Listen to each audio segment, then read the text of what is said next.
My name is Josh Hoffman. I ride a 2001 883 that I just picked up in April from Ray Price. My name is Matt Hendricks. I just recently picked up a bike from Ray Price. I chose the 883C. Josh and I have been friends for, I'd say, about 10 years now. We've been riding together for a while, and good way to get out and just see the world.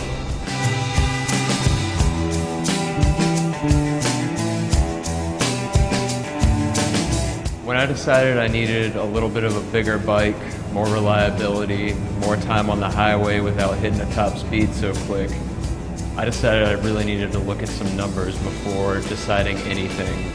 So I went down to Ray Price, and it blew me away with how cheap it could be. For $4 a day, I can have a Harley Davidson. That never seemed like something I could do. Been riding bikes for a while, and I always kind of went for the lower price, into things, smaller bikes.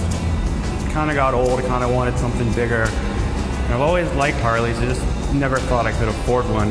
And then I started doing, my research, looking around. It's really not that much. It's kind of like going out and getting lunch at a fast food place. I can afford to take that out of my budget, every day and be healthier, and then actually ride the bike that I want. It never seemed like something I would have, but I do now.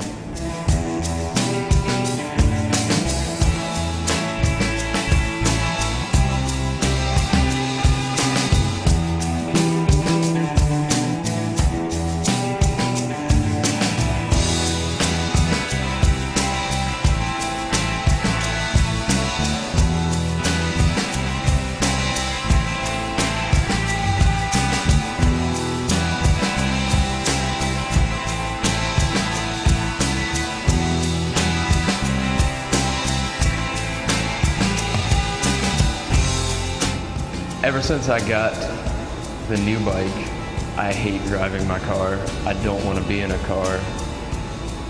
Just from that fact alone, I'm spending half the money a month on gas. That money I'm saving on gas goes into my bike. It's basically free. It was a little weird at first to look at a bike as my main mode of transportation, but after riding for a couple days, couple weeks, couple months, getting caught in the rain, getting caught in traffic, it's not so bad. You kind of start to get into it. It's become the high point of my day. I'm in a better mood when I ride into work than when I drive in. Going anywhere in a basically a box is kind of a burden, because most of the times you've got the windows up, you can't really feel or see what's going on around you. When you're on a bike, it's more or less like you're involved with nature. You can see everything a little bit better. You can slow down, you can speed up when you need to. Just makes it that much less restricting. When we take these trips, it's completely different than being in a tour van, being in a car. You are out there in it, and you have no choice. And people throw around freedom a lot, but try it and you'll get it. The bike, to me, can be a complete roller coaster ride. It can be complete isolation. It can get you attention when you want it. It can get you away from attention when you don't want it. For $4 a day, that's a steal in my book.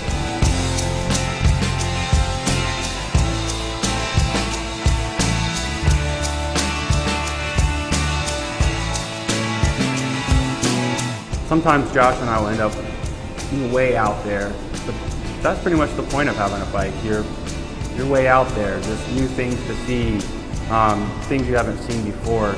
It's the adventure. Riding in a car can start to feel like a cage. You're locked up and you're not in tune with anything else. You're zoned out on the radio. On a bike, you're definitely outside of that cage. You got no choice but to feel everything that's passing you.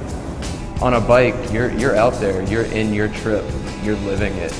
There's no zoning out in between gas stations. You are fully engaged the whole time, and that's part of the magic of it. There's a reason you don't see motorcycles parked out in front of therapist offices.